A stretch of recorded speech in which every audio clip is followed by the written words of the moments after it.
Friends, നമ്മൾ degree level പ്രിലിംസിൻ്റെ rank file completing ആണ് നടത്തിക്കൊണ്ടിരിക്കുന്നത്. ഇന്നത്തെ നമ്മുടെ വിഷയം കേരള ഹിസ്റ്ററിയാണ്. കേരള ഹിസ്റ്ററിയിൽ യൂറോപ്യന്മാരുടെ വരവും സംഭാവനകളുമാണ്. ഈ ചാനലിൽ അറൈവൽ ഓഫ് യൂറോപ്യൻ, അതായത് ഇന്ത്യൻ ഹിസ്റ്ററിയുമായി ബന്ധപ്പെട്ട അറൈവൽ ഓഫ് യൂറോപ്യൻ്റെ ഒരു വീഡിയോ ഇട്ടിട്ടുണ്ടായിരുന്നു. കാണാത്തവരതൊന്ന് കാണുക. ചാനൽ ആദ്യമായിട്ട് കാണുന്നവരൊന്ന് സബ്സ്ക്രൈബ് ചെയ്യുക, തൊട്ടടുത്തുള്ള ബെല്ലൈക്കൺ ക്ലിക്ക് ചെയ്യുക, ഇഷ്ടപ്പെട്ടാൽ ലൈക്ക് ചെയ്യുക, മറ്റുള്ളവർക്ക് ഷെയർ ചെയ്യുക. അപ്പോൾ നമുക്ക് നോക്കാം. ഇന്ത്യയിൽ ആദ്യമായി കടൽമാർഗം കച്ചവടത്തിനെത്തിയ ആദ്യ യൂറോപ്യന്മാരായിരുന്നു പോർച്ചുഗീസുകാർ. ഇന്ത്യയിൽ കടൽമാർഗം കച്ചവടത്തിനെത്തിയ ആദ്യ യൂറോപ്യന്മാരായിരുന്നു പോർച്ചുഗീസുകാർ. യൂറോപ്യന്മാർക്ക് ഇന്ത്യയിലേക്ക് പുതിയ കടൽമാർഗം കണ്ടുപിടിക്കേണ്ടി വന്നതിന് കാരണം 1453 ഓട്ടോമാൻ തുർക്കികൾ കോൺസ്റ്റാന്റിനോപ്പിൾ പിടിച്ചെടുത്തത് മൂലമാണ്. 1453 ഓട്ടോമാൻ തുർക്കികൾ കോൺസ്റ്റാന്റിനോപ്പിൾ പിടിച്ചെടുത്തത് മൂലമാണ് യൂറോപ്യന്മാർക്ക് ഇന്ത്യയിലേക്ക് പുതിയ കടൽമാർഗം കണ്ടുപിടിക്കേണ്ടി വന്നത്. കടൽമാർഗം ഇന്ത്യയിലെത്തിയ ആദ്യ യൂറോപ്യനായിരുന്നു വാസ്കോ ഡെ ഗാമ. കടൽമാർഗം ഇന്ത്യയിലെത്തിയ ആദ്യ യൂറോപ്യനായിരുന്നു Vasco da gamma. Vasco da gamma ഇന്ത്യയിലേക്കുള്ള ഐതിഹാസിക യാത്ര ആരംഭിച്ചത് ലിസ്ബണിൽ നിന്നാണ്. ലിസ്ബണിൽ നിന്നുമാണ് വാസ്കോ ഡെ ഗാമ ഇന്ത്യയിലേക്കുള്ള യാത്ര ആരംഭിച്ചത്. 1497 അദ്ദേഹം ലിസ്ബണിൽ നിന്നും പുറപ്പെട്ടത്.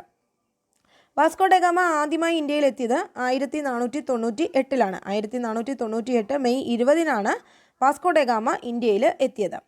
വാസ്കോ ഡെ ഗാമ ഇന്ത്യയിലേക്ക് അയച്ച പോർച്ചുഗീസ് രാജാവാണ് മാനുവൽ ഒന്നാമൻ. മാനുവൽ ഒന്നാമനാണ് വാസ്കോ ഡെ ഗാമയെ ഇന്ത്യയിലേക്ക് അയച്ച രാജാവ്. മാനുവൽ ഒന്നാമൻ. വാസ്കോ ഡെ ഗാമ ഇന്ത്യയിൽ വന്നിറങ്ങിയ സ്ഥലമാണ് Kozhikode Kappad. Kozhikode Kappad ബീച്ചിലാണ് Vasco da gamma ആദ്യമായി ഇന്ത്യയിൽ വന്നിറങ്ങിയത്. വാസ്കോ ഡെ ഗാമ സഞ്ചരിച്ച കപ്പലിന്റെ പേര് saint Gabriel. Vasco da gamma സഞ്ചരിച്ച കപ്പലിന്റെ പേരാണ് സെന്റ് ഗബ്രിയൽ. വാസ്കോ ഡെ ഗാമയുടെ കപ്പൽ വ്യൂഹത്തിലുണ്ടായിരുന്ന മറ്റു കപ്പലുകളാണ് സെന്റ് റാഫേലും ബെറിയോയും. വാസ്കോ ഡെ ഗാമയുടെ കപ്പൽ വ്യൂഹത്തിലുണ്ടായിരുന്ന മറ്റു കപ്പലുകളാണ് സെന്റ് റാഫേലും ബെറിയോയും. വാസ്കോ ഡെ ഗാമ ലിസ്ബണിലേക്ക് മടങ്ങിപ്പോയ വർഷം 1499. 1499 Vasco da gamma ലിസ്ബണിലേക്ക് മടങ്ങിപ്പോയത്. Vasco da gamma രണ്ടാമതായി ഇന്ത്യയിൽ എത്തിയത് 1502. 1502 ആ രണ്ട് ഓർത്താൽ മതി. വാസ്കോ ഡെ ഗാമ രണ്ടാമതായി ഇന്ത്യയിൽ എത്തിയ വർഷമാണ് 1502.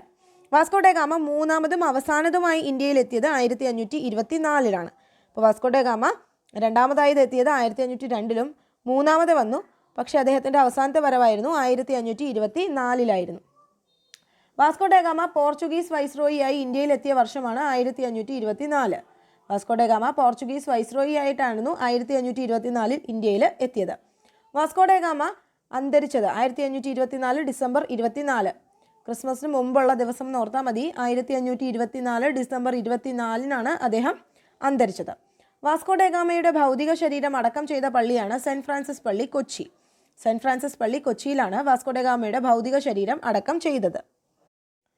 വാസ്കോ ഡെ ഗാമയുടെ ഭൗതിക ശരീരം അടക്കം ചെയ്ത പോർച്ചുഗലിലെ പള്ളിയാണ് ജെറോണിമസ് കത്തീഡ്രൽ. ലിസ്ബണിലെ ജെറോണിമസ് കത്തീഡ്രലിലാണ് വാസ്കോ ഡെ ഗാമയുടെ ഭൗതിക ശരീരം പിന്നീട് അടക്കം ചെയ്തത്.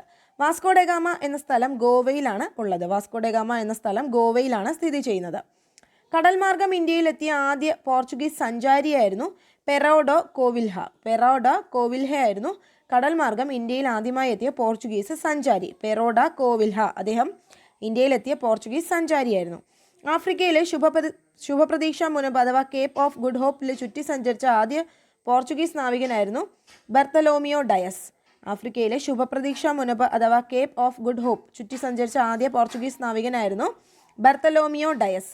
1488 ബർത്തലോമിയോ ഡയസ് ആഫ്രിക്കയിലെ ശുഭപ്രതീക്ഷ മുനമ്പ് ചുറ്റി സഞ്ചരിച്ചത്.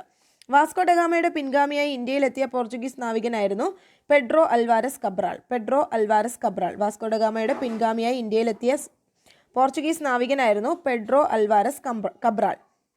1500 Pedro Alvares Cabral Vasco da ഗാമയുടെ പിൻഗാമിയായി ഇന്ത്യയിൽ എത്തിയത്. കൊച്ചിയിൽ പണ്ടകശാല സ്ഥാപിച്ച പോർച്ചുഗീസ് നാവികൻ അൽവാരസ് കബ്രാൾ.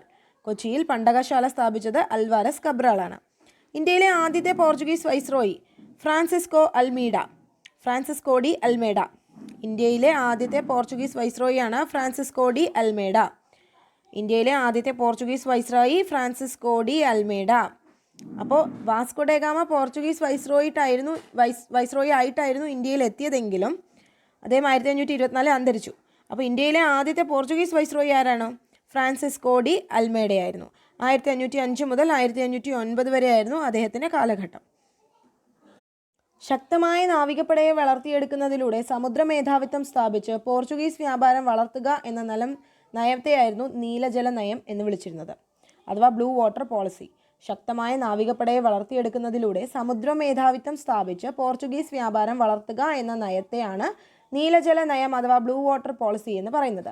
ഈ ബ്ലൂ വാട്ടർ പോളിസി അഥവാ നീലജല നയം സ്വീകരിച്ചത് അൽമേഡയായിരുന്നു. അൽമേഡയാണ് നീലജല നയം സ്വീകരിച്ചത്. ഇന്ത്യയിലെ രണ്ടാമത്തെ പോർച്ചുഗീസ് വൈസ്രോയി അൽബൂക്കർക്കായിരുന്നു ഇന്ത്യയിലെ രണ്ടാമത്തെ പോർച്ചുഗീസ് വൈസ്രോയി. 1509 മുതൽ 1515 വരെയായിരുന്നു അദ്ദേഹത്തിൻ്റെ കാലഘട്ടം.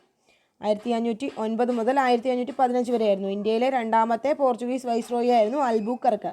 ഒന്നാമത്തേതാരായിരുന്നു? Francisco de അൽമേഡയായിരുന്നു. അടുത്തത്, ഇന്ത്യയിൽ പോർച്ചുഗീസ് കോളനിവൽക്കരണത്തിന് നേതൃത്വം നൽകിയ വൈസ്രോയി ആയിരുന്നു അൽബൂക്കർക്ക്. ഇന്ത്യയിൽ പോർച്ചുഗീസ് കോളനിവൽക്കരണത്തിന് നേതൃത്വം നൽകിയത് അൽബൂക്കർക്കായിരുന്നു. കോഴിക്കോട് നഗരം ആക്രമിച്ച പോർച്ചുഗീസ് വൈസ്രോയി ആയിരുന്നു അൽബൂക്കർക്ക്. കോഴിക്കോട് നഗരം ആക്രമിച്ച പോർച്ചുഗീസ് വൈസ്രോയി ആയിരുന്നു അൽബൂക്കർക്ക്. പോർച്ചുഗീസുകാരും ഇന്ത്യക്കാരും തമ്മിലുള്ള വിവാഹത്തെ, അതായത് മിശ്ര കോളനി വ്യവസ്ഥ പ്രോത്സാഹിപ്പിച്ച പോർച്ചുഗീസ് വൈസ്രോയി ആയിരുന്നു അൽബൂക്കർക്ക്. അപ്പോൾ മിശ്ര കോളനി വ്യവസ്ഥ എന്ന് പറഞ്ഞാൽ എന്താണ്? പോർച്ചുഗീസുകാരും ഇന്ത്യക്കാരും തമ്മിലുള്ള വിവാഹത്തെയാണ് മിശ്ര കോളനി വ്യവസ്ഥ എന്ന് പറയുന്നത്. അതിനെ പ്രോത്സാഹിപ്പിച്ച വ്യക്തിയായിരുന്നു അൽബൂക്കർക്ക്. പോർച്ചുഗീസ് ആസ്ഥാനം കൊച്ചിയിൽ നിന്ന് ഗോവയിലേക്ക് മാറ്റിയ വൈസ്രോയി ആയിരുന്നു അൽബൂക്കർക്ക്. പോർച്ചുഗീസിന്റെ ആസ്ഥാനം കൊച്ചിയിൽ നിന്ന് ഗോവയിലേക്ക് മാറ്റിയ വൈസ്രോയി ആയിരുന്നു അൽബൂക്കർക്ക്. അടുത്തത്, ഇന്ത്യൻ മഹാസമുദ്രത്തിലെ സേനാധിപതി. ഇന്ത്യൻ മഹാസമുദ്രത്തിലെ സേനാധിപതി അല്ലെങ്കിൽ ഇന്ത്യൻ മഹാസമുദ്രത്തിന്റെ അധിപൻ എന്നൊക്കെ അറിയുന്നത് വാസ്കോ ഡ ഗാമയാണ്. ഇന്ത്യൻ മഹാസമുദ്രത്തിലെ സേനാധിപതി അല്ലെങ്കിൽ ഇന്ത്യൻ മഹാസമുദ്രത്തിന്റെ അധിപതി എന്നൊക്കെ അറിയുന്നത് വാസ്കോ ഡ ഗാമയാണ്. വാസ്കോ ഡ ഗാമയെ ഇന്ത്യൻ മഹാസമുദ്രത്തിന്റെ സേനാധിപതി അഥവാ അധിപൻ എന്ന് വിശേഷിപ്പിച്ചത് മാനുവൽ രാജാവാണ്. മാനുവൽ രാജാവാണ് വാസ്കോ ഡ ഗാമയെ ഇന്ത്യൻ മഹാസമുദ്രത്തിന്റെ സേനാധിപതി എന്നും അധിപൻ എന്നും വിശേഷിപ്പിച്ചത്. അടുത്തത് പോർച്ചുഗീസ് സംഭാവനകളാണ്. പോർച്ചുഗീസ് സംഭാവനകൾ. ഒന്നാമത്തത് മാനുവൽ കോട്ടയെ പറ്റിയാണ് പറയുന്നത്. ഇന്ത്യയിൽ യൂറോപ്യന്മാർ നിർമ്മിച്ച ആദ്യ കോട്ടയായിരുന്നു മാനുവൽ കോട്ട. 1503 കൊച്ചിയിൽ വെച്ചിട്ടാണ് മാനുവൽ കോട്ട നിർമ്മിച്ചത്. അപ്പോൾ ഇന്ത്യയിൽ യൂറോപ്യന്മാർ നിർമ്മിച്ച ആദ്യത്തെ കോട്ടയായിരുന്നു മാനുവൽ കോട്ട. കൊച്ചിയിലാണ് മാനുവൽ കോട്ട സ്ഥിതി ചെയ്യുന്നത്. ഇന്ത്യയിലെ ഏറ്റവും പഴയ യൂറോപ്യൻ നിർമ്മിതിയാണ് മാനുവൽ കോട്ട. ഇന്ത്യയിലെ ഏറ്റവും പഴയ യൂറോപ്യൻ നിർമ്മിതി ഏതാണ്? മാനുവൽ കോട്ടയാണ്. മാനുവൽ കോട്ടയുടെ മറ്റു പേരുകളാണ് പള്ളിപ്പുറം കോട്ട, വൈപ്പിൻ കോട്ട, ആയക്കോട്ട, അഴിക്കോട്ട, കൊച്ചിൻ കോട്ട. പള്ളിപ്പുറം കോട്ട, വൈപ്പിൻ കോട്ട, ആയക്കോട്ട, അഴിക്കോട്ട, കൊച്ചിൻ കോട്ട. ഇതെല്ലാം മാനുവൽ കോട്ടയുടെ മറ്റു പേരുകളാണ്. മാനുവൽ കോട്ട പണി കഴിപ്പിച്ചത് അൽബൂക്കർക്കാണ് മാനുവൽ കോട്ട പണി കഴിപ്പിച്ചത്. കണ്ണൂരിലെ സെൻറ്റ് ആഞ്ചലോസ് കോട്ട നിർമ്മിച്ചത് അൽമേഡയായിരുന്നു. 1505 അൽമേഡയാണ് കണ്ണൂരിലെ സെൻറ്റ് ആഞ്ചലോസ് കോട്ട നിർമ്മിച്ചത്. കുഞ്ഞാലി മരക്കാരുടെ ആക്രമണം നേരിടാനായി 1531 പോർച്ചുഗീസുകാർ നിർമ്മിച്ച കോട്ടയായിരുന്നു ചാലിയം കോട്ട. കോഴിക്കോട്ടെ ചാലിയം കോട്ട. കുഞ്ഞാലി മരക്കന്മാരുടെ ആക്രമണം നേരിടാനായിട്ടാണ് 1531 പോർച്ചുഗീസുകാർ ചാലിയം കോട്ട കോഴിക്കോട്ട് നിർമ്മിച്ചത്. ചാലിയം കോട്ട പണിത പോർച്ചുഗീസ് ഗവർണറായിരുന്നു നൂനോ ഡ കുൻഹയായിരുന്നു ചാലിയം കോട്ട പണി കഴിപ്പിച്ചത്. സാമൂതിരിമാരുടെ കണ്ടത്തിലേക്ക് നീട്ടിയ പീരങ്കി എന്നായിരുന്നു ചാലിയം കോട്ട അറിയപ്പെട്ടിരുന്നത്. സാമൂതിരിമാരുടെ കണ്ടത്തിലേക്ക് നീട്ടിയ പീരങ്കി എന്നായിരുന്നു ചാലിയം കോട്ട അറിയപ്പെട്ടിരുന്നത്. ചാലിയം കോട്ട തകർത്തത് കുഞ്ഞാലി മരക്കാർ മൂന്നാമനാണ് ചാലിയം കോട്ട തകർത്തത്. ചാലിയം കോട്ടയിലെ വിജയത്തെ പ്രകീർത്തിച്ചുകൊണ്ട് ഖാസി മുഹമ്മദ് 16-ാം നൂറ്റാണ്ടിൽ എഴുതിയ അറബി കാവ്യമായിരുന്നു ഫത്ഹുൽ മുബീൻ്റെ അർത്ഥം വ്യക്തമായ വിജയം. ചാലിയം കോട്ടയിലെ വിജയത്തെ പ്രകീർത്തിച്ചുകൊണ്ട് ഖാസി മുഹമ്മദ് എഴുതിയ അറബി കാവ്യമായിരുന്നു ഫത്ഹുൽ മുബീൻ. 16-ാം നൂറ്റാണ്ടിൽ പോർച്ചുഗീസുകാർ ഇന്ത്യയിൽ പരിചയപ്പെടുത്തിയ വാസ്തുവിദ്യാ ശൈലിയായിരുന്നു ഗോഥിക് ശൈലി. 16-ാം നൂറ്റാണ്ടിൽ പോർച്ചുഗീസുകാർ ഇന്ത്യയിൽ പരിചയപ്പെടുത്തിയ വാസ്തുവിദ്യാ ശൈലിയായിരുന്നു ഗോഥിക് ശൈലി. ഇന്ത്യയിൽ ഗോഥിക് ശൈലിയിൽ പോർച്ചുഗീസുകാർ പണികഴിപ്പിച്ച പള്ളികളാണ് സെൻറ്റ് ഫ്രാൻസിസ് പള്ളിയും ബോം ജീസസ് പള്ളിയും. സെൻറ്റ് ഫ്രാൻസിസ് പള്ളി കൊച്ചിയിലും ബോം ജീസസ് പള്ളി ഗോവയിലുമാണ്. അപ്പോൾ ഇന്ത്യയിലെ ഗോഥിക് ശൈലിയിലുള്ള നിർമ്മിതികളാണ് സെൻറ്റ് ഫ്രാൻസിസ് പള്ളി കൊച്ചി, ബോം ജീസസ് പള്ളി ഗോവ.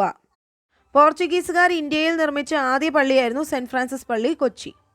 പോർച്ചുഗീസുകാർ ഇന്ത്യയിൽ നിർമ്മിച്ച ആദ്യത്തെ പള്ളിയായിരുന്നു സെൻറ്റ് ഫ്രാൻസിസ് പള്ളി കൊച്ചി.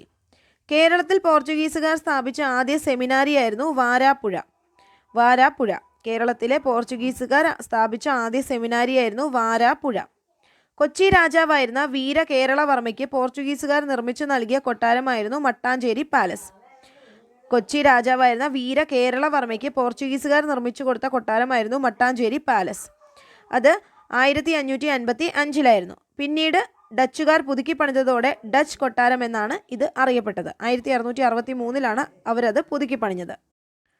കൊച്ചിയിലും വൈപ്പിനിലും അച്ചടിശാലകൾ സ്ഥാപിച്ചത് പോർച്ചുഗീസുകാരാണ്. കൊച്ചിയിലും വൈപ്പിനിലും അച്ചടിശാലകൾ സ്ഥാപിച്ചത് പോർച്ചുഗീസുകാരായിരുന്നു. പോർച്ചുഗീസുകാർ ഇന്ത്യയിലേക്ക് കൊണ്ടുവന്ന വിളകളാണ് കൈതച്ചക്ക, പപ്പായ, കശുവണ്ടി, പേരയ്ക്ക, വറ്റൽമുളക്, പുകയില, ആത്തിക്ക, മരച്ചീനി, റബ്ബർ. പോർച്ചുഗീസുകാരാണ് ഇന്ത്യയിലേക്ക് കൈതച്ചക്ക, പപ്പായ, കശുവണ്ടി, പേരയ്ക്ക, വറ്റൽമുളക്, പുകയില, ആത്തിക്ക, മരച്ചീനി, റബ്ബർ എന്നിവ കൊണ്ടുവന്നത്. ക്രിസ്തീയ കലാരൂപമായ ചവിട്ടുനാടകം കേരളത്തിൽ പ്രചരിപ്പിച്ചത് പോർച്ചുഗീസുകാരാണ്. ക്രിസ്തീയ കലാരൂപമായ ചവിട്ടുനാടകം കേരളത്തിൽ പ്രചരിപ്പിച്ചത് പോർച്ചുഗീസുകാരാണ്. ചവിട്ടുനാടകത്തെ ഒരു ജനകീയ കലയായി ഉയർത്തിക്കൊണ്ടുവന്ന വിദേശ ശക്തിയായിരുന്നു പോർച്ചുഗീസുകാർ. ഇന്ത്യയിൽ ആദ്യമായി യൂറോപ്യൻ സ്കൂൾ ആരംഭിച്ചത് കൊച്ചിയിലാണ്. ക്രിസ്ത്യൻ പുരോഹിതന്മാരുടെ വൈദിക പഠനത്തിനായി സെമിനാരികളും കോളേജുകളും ആരംഭിച്ച സ്ഥലങ്ങളാണ് കൊച്ചി, കൊടുങ്ങല്ലൂർ, വൈപ്പിൻ കോട്ട. ക്രിസ്ത്യൻ പുരോഹിതന്മാരുടെ വൈദിക പഠനത്തിനായി സെമിനാരികളും കോളേജുകളും ആരംഭിച്ച സ്ഥലങ്ങളാണ് കൊച്ചി, കൊടുങ്ങല്ലൂർ, വൈപ്പിൻ കോട്ട. കുഞ്ഞാലി മരക്കാർ നാലാമനെ പോർച്ചുഗീസുകാർ ഗോവയിൽ വെച്ച് വധിച്ച വർഷമാണ് 1600. 1600 കുഞ്ഞാലി മരക്കാർ നാലാമനെ പോർച്ചുഗീസുകാർ ഗോവയിൽ വെച്ച് വധിച്ചത്.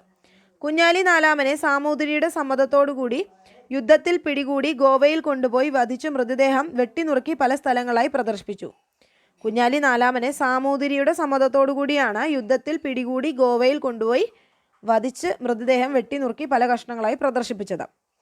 പോർച്ചുഗീസുകാരും കോഴിക്കോട്ട് സാമൂതിരിയും തമ്മിൽ കണ്ണൂർ സന്ധിയിൽ ഒപ്പുവെച്ച വർഷമാണ് 1513. പോർച്ചുഗീസുകാരും കോഴിക്കോട് സാമൂതിരിയും തമ്മിൽ കണ്ണൂർ സന്ധിയിൽ ഒപ്പുവെച്ച വർഷമാണ് 1513. പോർച്ചുഗീസുകാരും കോഴിക്കോട് സാമൂതിരിയും തമ്മിൽ പൊന്നാനി സന്ധി ഒപ്പുവെച്ച വർഷമാണ് 1540. പോർച്ചുഗീസുകാരും കോഴിക്കോട്ട് സാമൂതിരിമാരും തമ്മിൽ പൊന്നാനി സന്ധി ഒപ്പുവെച്ച വർഷമാണ് 1540. കേരളത്തിലെ പോർച്ചുഗീസ് അതിക്രമങ്ങളെക്കുറിച്ച് സൂചന നൽകുന്ന ഷെയ്ഖ് സൈനുദ്ദീൻ രചിച്ച കൃതിയാണ് തുഹഫത്തുൽ മുജാഹിദീൻ രചിച്ചത് അറബി ഭാഷയിലാണ്. പോർച്ചുഗീസുകാർക്കെതിരെ യുദ്ധം ചെയ്യാൻ മുസ്ലിങ്ങളോട് ആഹ്വാനം ചെയ്ത കൃതിയായിരുന്നു തുഹഫത്തുൽ മുജാഹിദീൻ. മുസ്ലിങ്ങളോട് പോർച്ചുഗീസുകാർക്കെതിരെ യുദ്ധം ചെയ്യാൻ ആഹ്വാനം ചെയ്തുകൊണ്ടുള്ള കൃതിയായിരുന്നു. പോർച്ചുഗീസുകാരിൽ നിന്നും മലയാളത്തിലേക്ക് ലഭിച്ച ചില പദങ്ങളാണ് ലേലം, ഫാക്ടറി, മുറം, പതക്കം, കൊന്ത, കുമ്പസാരം, വികാരി, ചാവി, ജനൽ, മേശ, കസേര, ബെഞ്ച്, വരാന്ത, റാന്തൽ, വിജാഗിരി, അലമാര, ചായ, മേസ്തിരി, കുശിനി. അപ്പോൾ ലേലം, ഫാക്ടറി, മുറം, പതക്കം, കൊന്ത. കുമ്പസാരം, വികാരി, ചാവി, ജനൽ, മേശ. കസേര, ബെഞ്ച്, വരാന്ത, റാന്തൽ. വിജാഗിരി, അലമാര, ചായ, മേസ്തിരി, കുശിനി. ഇത്രയും വാക്കുകൾ പോർച്ചുഗീസുകാരാണ് മലയാളത്തിലേക്ക് കൊടുത്തത്. അടുത്തതാണ് ഡച്ചുകാർ ഇന്ത്യയിൽ വന്ന വർഷം 1595. ഡച്ചുകാർ 1595 ഇന്ത്യയിലേക്ക് വന്നത്. ഡച്ച് ഈസ്റ്റ് ഇന്ത്യ കമ്പനി സ്ഥാപിതമായത് 1602.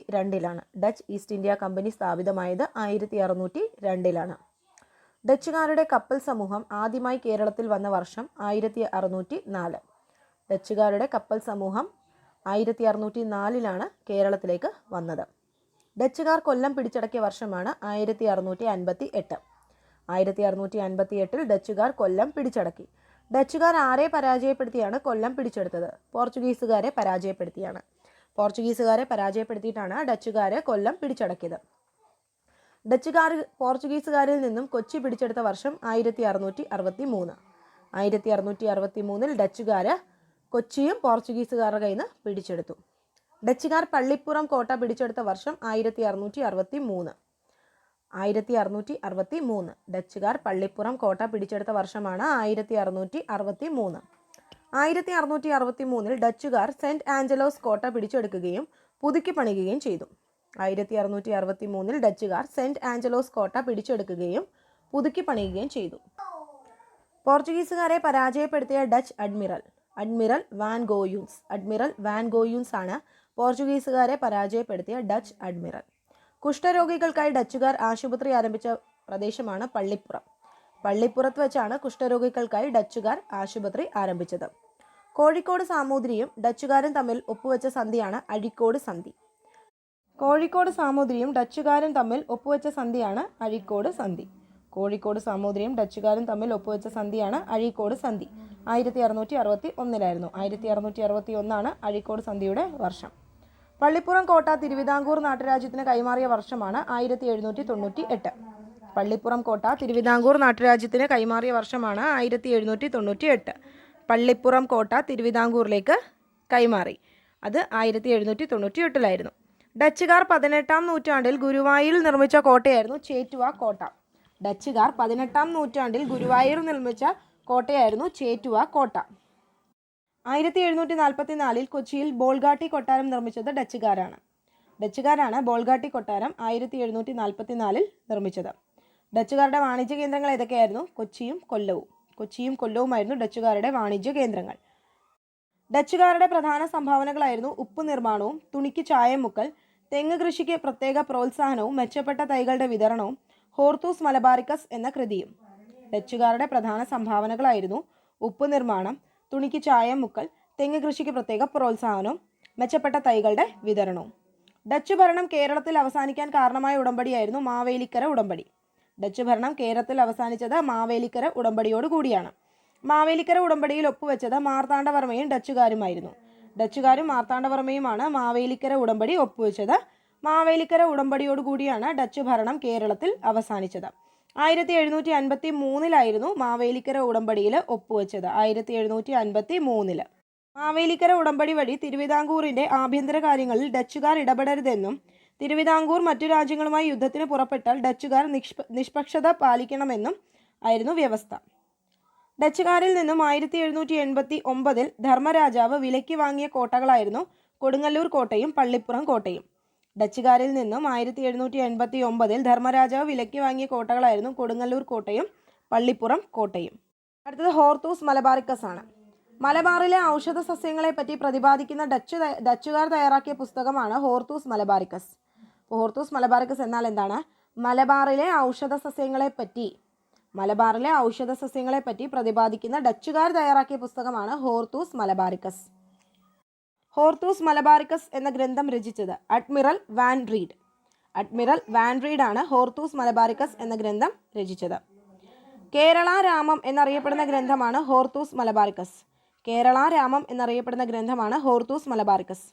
ഹോർത്തൂസ് മലബാറിക്കസ് പ്രസിദ്ധീകരിച്ച സ്ഥലമാണ് ആംസ്റ്റർഡാമിലാണ് ഹോർത്തൂസ് മലബാറിക്കസ് പ്രസിദ്ധീകരിച്ചത്. ഡച്ചുകാരുടെ ഏറ്റവും വലിയ സംഭാവനയായിരുന്നു ഹോർത്തൂസ് മലബാറിക്കസ് തയ്യാറാക്കിയത് ലാറ്റിൻ ഭാഷയിലാണ്. ഹോർത്തൂസ് മലബാറിക്കസ് പ്രസിദ്ധീകരിച്ച വർഷം 1678 1703 ഇടയിലാണ് ഹോർത്തൂസ് മലബാറിക്കസ് പ്രസിദ്ധീകരിച്ചത്. 1678 1703 ഇടയിൽ 12 വാല്യങ്ങളായിട്ടാണ് ഹോർത്തൂസ് മലബാറിക്കസ് പ്രസിദ്ധീകരിച്ചത്. 1678 1703 ഇടയ്ക്ക് 12 വാല്യങ്ങളിലായിട്ടാണ് ഹോർത്തൂസ് മലബാറിക്കസ് പ്രസിദ്ധീകരിച്ചത്. ഹോർത്തൂസ് മലബാറിക്കസിൽ പ്രതിപാദിച്ചിരിക്കുന്ന ആദ്യ വൃക്ഷമാണ് തെങ്ങ്. അവസാനത്തെ വൃക്ഷം ആലാണ്. ഹോർത്തൂസ് മലബാറിക്കസിൽ പ്രതിപാദിച്ചിരിക്കുന്ന ആദ്യത്തെ വൃക്ഷം തെങ്ങും അവസാനത്തെ വൃക്ഷം ആലുമാണ്. മലയാളത്തിൽ അച്ചടിച്ച ആദ്യത്തെ വാക്കാണ് തെങ്ങ്.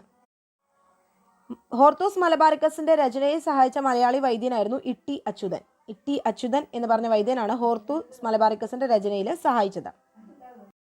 ഇട്ടി അച്യുതൻ സ്മാരകമായ കുരിയാള സ്ഥിതി ചെയ്യുന്ന സ്ഥലമാണ് കടക്കര പള്ളി. ആലപ്പുഴയിലെ കടക്കര പള്ളിയിലാണ് ഇട്ടി അച്യുതൻ സ്മാരകമായ കുരിയാള സ്ഥിതി ചെയ്യുന്നത്. ഹോർത്തൂസ് മലബാറിക്കസിന്റെ രചനയിൽ സഹായിച്ച ഗൗഡ സാരസ്വത ബ്രാഹ്മണരായിരുന്നു രംഗഭട്ട്, അപ്പുഭട്ട്,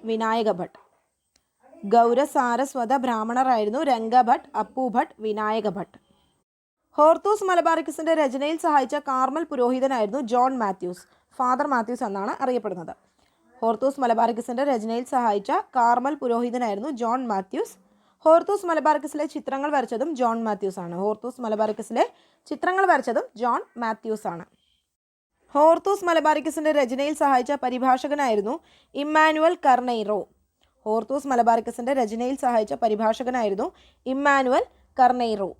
ഹോർത്തൂസ് മലബാറിക്കസിന്റെ മലയാളം പതിപ്പ് പ്രസിദ്ധീകരിക്കുന്നതിന് നേതൃത്വം നൽകിയത് കേരള സർവകലാശാലയാണ്. ഹോർത്തൂസ് മലബാറിക്കസിന്റെ മലയാളം പതിപ്പ് പ്രസിദ്ധീകരിക്കാൻ നേതൃത്വം നൽകിയത് കേരള സർവകലാശാലയാണ്. ഹോർത്തൂസ് മലബാറിക്കസ് മലയാളത്തിലേക്ക് വിവർത്തനം ചെയ്തത് KS മണിലാലാണ്. അപ്പോൾ ഹോർത്തൂസ് മലബാറിക്കസിൻ്റെ മലയാളം പതിപ്പ് പ്രസിദ്ധീകരിക്കാൻ കേരള സർവകലാശാലയാണ് നേതൃത്വം നൽകിയത്. KS മണിലാലാണ് ഇത് വിവർത്തനം ചെയ്തത്. മലയാളത്തിലേക്ക് വിവർത്തനം ചെയ്തത് KS മണിലാലാണ്. ഹോർത്തൂസ് മലബാറിക്കസ് എന്ന ഗ്രന്ഥം രചിച്ചതാര്? Admiral van റീവ്. ഇതൊരു പ്രീവിയസ് ആസ്ക്ഡ് ക്വസ്റ്റ്യൻ ആണ്. അപ്പോൾ ആരാണ് ഹോർത്തൂസ് മലബാറിക്കസ് രചിച്ചത്? Admiral van read. പറങ്കികൾ എന്നറിയപ്പെടുന്നത് പോർച്ചുഗീസുകാരെയാണ്. പറങ്കികൾ എന്നറിയപ്പെടുന്നത് പോർച്ചുഗീസുകാരെയാണ്. പരന്ത്രീസുകാർ എന്നറിയപ്പെടുന്നത് ഫ്രഞ്ചുകാരാണ്. പരന്ത്രീസുകാർ എന്നറിയപ്പെടുന്നത് ഫ്രഞ്ചുകാരെയാണ്. ലന്തക്കാർ എന്നറിയപ്പെടുന്നത് ഡച്ചുകാരെയാണ്. ലന്തക്കാർ എന്നറിയപ്പെടുന്നത് ഡച്ചുകാരാണ്. അപ്പോൾ പറങ്കികൾ പോർച്ചുഗീസുകാരാണ്, പരന്ത്രീസുകാർ ഫ്രാൻസുകാരാണ്, ലന്തക്കാർ എന്നറിയപ്പെടുന്നത് ഡച്ചുകാരാണ്. അപ്പോൾ ഇതൊരു റീസെൻ്റ്ലി ആസ്ക്ഡ് ക്വസ്റ്റ്യൻ ആണ്. ഹൂ വെയർ നോൺ ആസ് ലന്തക്കാർ ഇൻ കേരള? ആരായിരുന്നു? ഡച്ചുകാരായിരുന്നു. അടുത്തത് ഫ്രഞ്ചുകാരെ പറ്റിയാണ് നമ്മൾ പഠിക്കുന്നത്. വ്യാപാരത്തിനായി ഇന്ത്യയിലെത്തിയ അവസാനത്തെ യൂറോപ്യൻ ശക്തികളായിരുന്നു ഫ്രഞ്ചുകാർ. വ്യാപാരത്തിനായി ഇന്ത്യയിലെത്തിയ അവസാനത്തെ യൂറോപ്യൻ ശക്തികളായിരുന്നു ഫ്രഞ്ചുകാർ. ഫ്രഞ്ച് ഈസ്റ്റ് ഇന്ത്യ കമ്പനി 1664 സ്ഥാപിച്ചത്. ഫ്രഞ്ച് ഈസ്റ്റ് ഇന്ത്യ കമ്പനി 1664 സ്ഥാപിച്ചത്.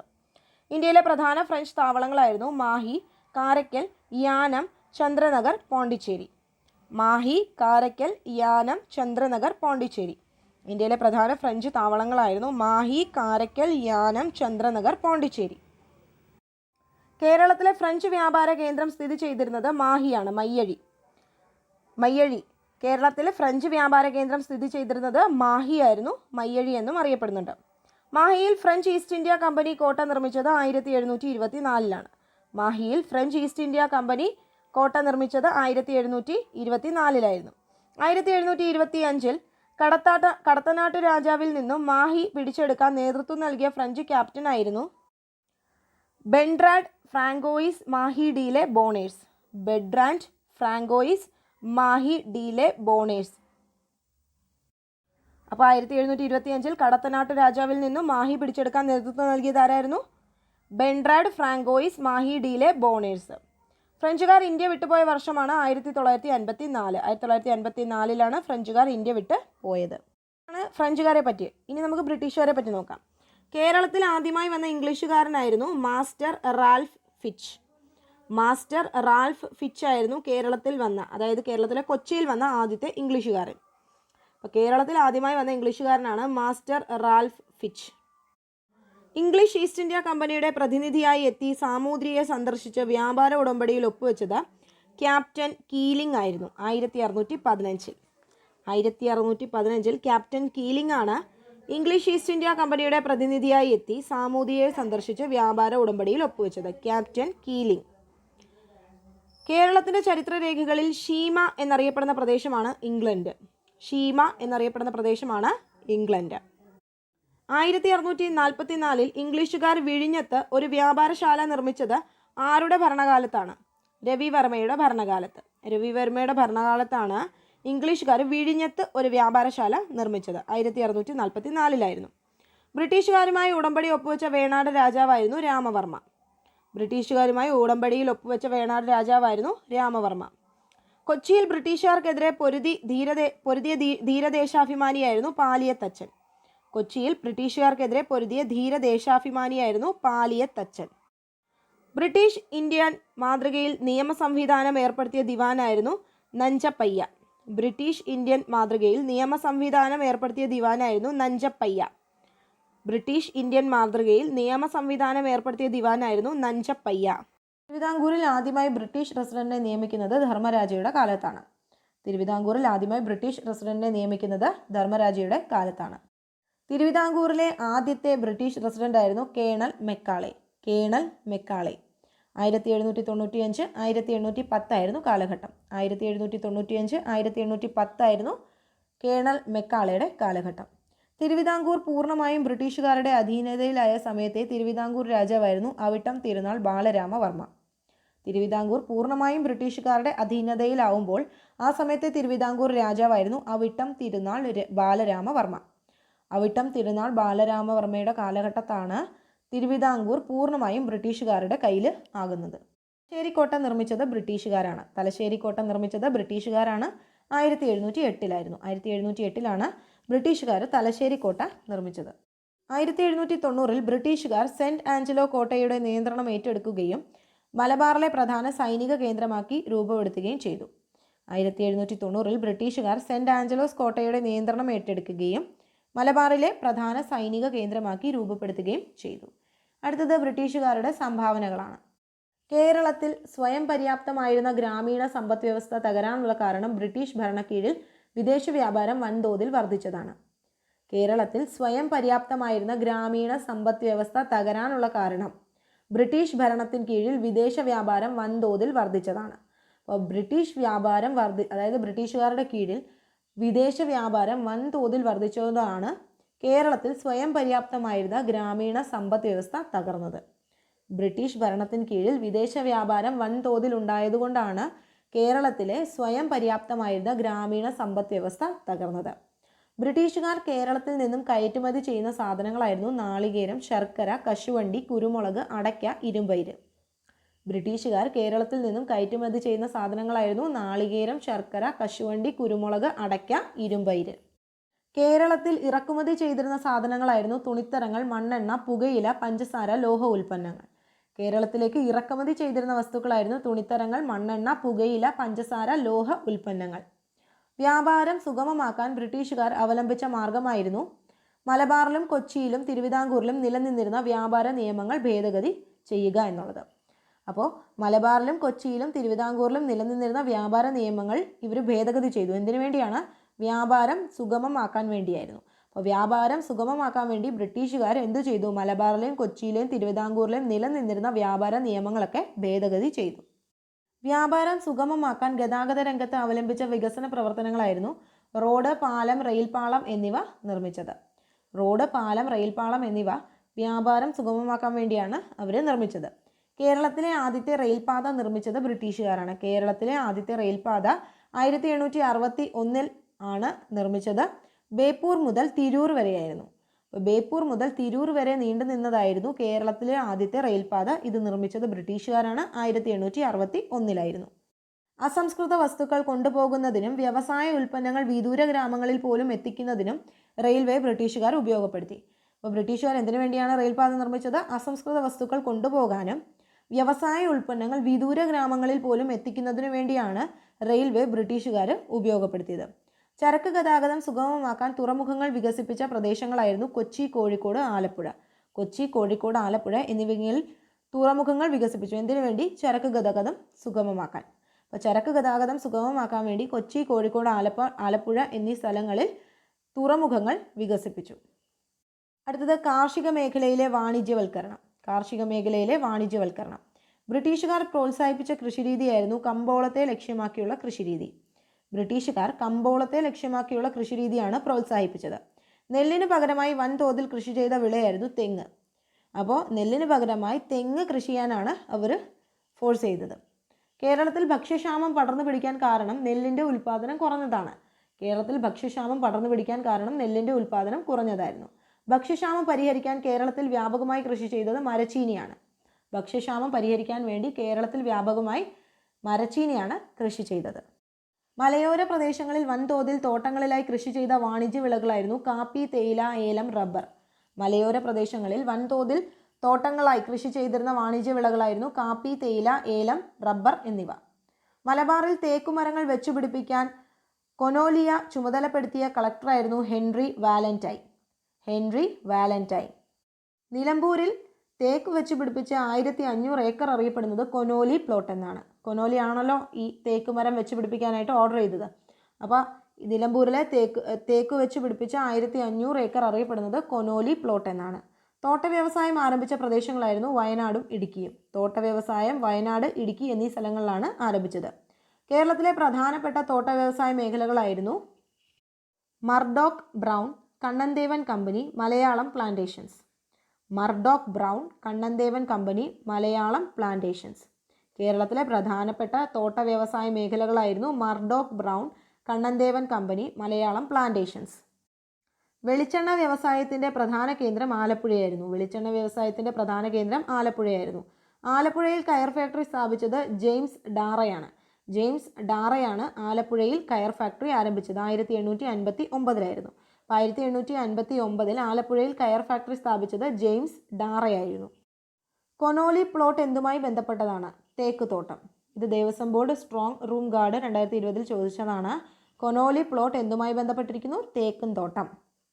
കശുവണ്ടി പരിപ്പ് കയറ്റുമതി ചെയ്യുന്ന ഫാക്ടറികൾ വളർന്നു വന്ന പ്രദേശമായിരുന്നു കൊല്ലം. കശുവണ്ടി പരിപ്പ് കയറ്റുമതി ചെയ്തിരുന്ന ഫാക്ടറികൾ വളർന്നു വന്ന പ്രദേശമായിരുന്നു കൊല്ലം. ഓട്ടു കമ്പനികൾ പ്രവർത്തനം തുടങ്ങിയ പ്രദേശങ്ങളായിരുന്നു ഫറോക്ക്, കൊല്ലം, ഒല്ലൂര്. ഫറോക്ക്, കൊല്ലം, ഒല്ലൂര്. ഓട്ട് കമ്പനികൾ പ്രവർത്തനം തുടങ്ങിയ പ്രദേശങ്ങളായിരുന്നു ഫറോക്ക്, കൊല്ലം, ഒല്ലൂര്. കൈത്തറി നിർമ്മാണശാലകൾ ആരംഭിച്ച പ്രദേശമായിരുന്നു കണ്ണൂർ, കോഴിക്കോട്. കൈത്തറി കണ്ണൂർ, കോഴിക്കോട്.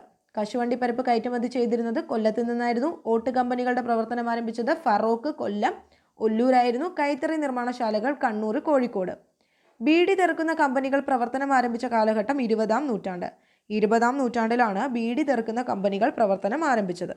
20-ാം നൂറ്റാണ്ടിൽ കേരളത്തിൽ സ്ഥാപിക്കപ്പെട്ട വ്യവസായശാലകളായിരുന്നു പുനലൂർ പേപ്പർ മില്ല്, കളമശ്ശേരിയിലെ ഫാക്ട്, കുണ്ടറ സിറാമിക്സ്, തിരുവനന്തപുരത്തെ റബ്ബർ വർക്ക്സ്, കൊച്ചിയിലെ ടാറ്റ ഓയിൽ മിൽസ്, കൊച്ചിയിലെ അളഗപ്പ തുണിമിൽ.